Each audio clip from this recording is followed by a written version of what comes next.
Welcome back to another video. This is a Dodge Grand Caravan. Customer states that the brake pedal is a little softer than normal. Let's check it out.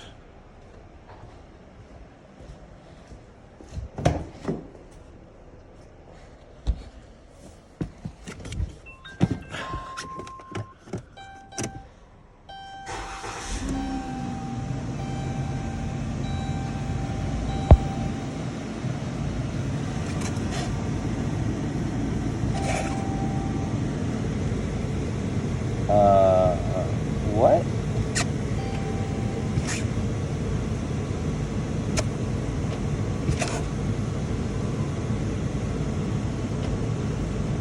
Well, that's not normal.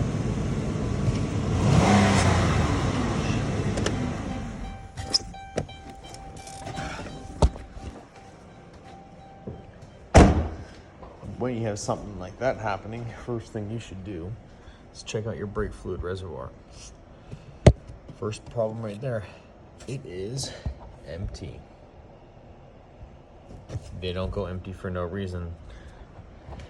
What you should do next, inspect each wheel for a leaking brake line.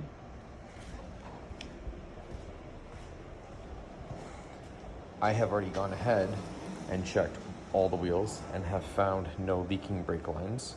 I've also checked the brake lines that run along the vehicle and go up to the reservoir. What you can do next is you can try bleeding your brakes. You can do this at home as a two-person, or you can take it to a shop. I like doing it as a two-person, then I can make sure I can see all the air bubbles that are coming out. Basically, on most of them, there's an 8 or 10 millimeter bolt on the back of each caliper, and I'll show you those shortly here. And when you have that, you crack it loose, and then you should get some brake fluid to come out. Tighten it up, get the person in the car pumping the brakes 3 times, holding it down, crack it loose again, see what comes out. Keep doing that process until you have a steady stream of brake fluid coming out of your caliper. Also, make sure that you top that up. I already put about half a liter in that thing and it didn't change anything. So I'm going to fill that up. Now, if that doesn't do anything, filling that up and getting all these brake lines bled, and you still have a soft pedal, what's the next thing it could be?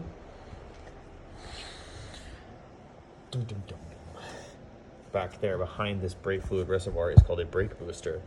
These brake boosters are very uncommon to fail, but it looks like a big giant drum back there. It's hard to see. There we kind of go. That's a bit better. But it sits right behind this reservoir chamber here, and if you do all that and it still has a soft pedal, your brake booster has failed. I'll show you how to bleed your brakes in just a few seconds here. Keep watching.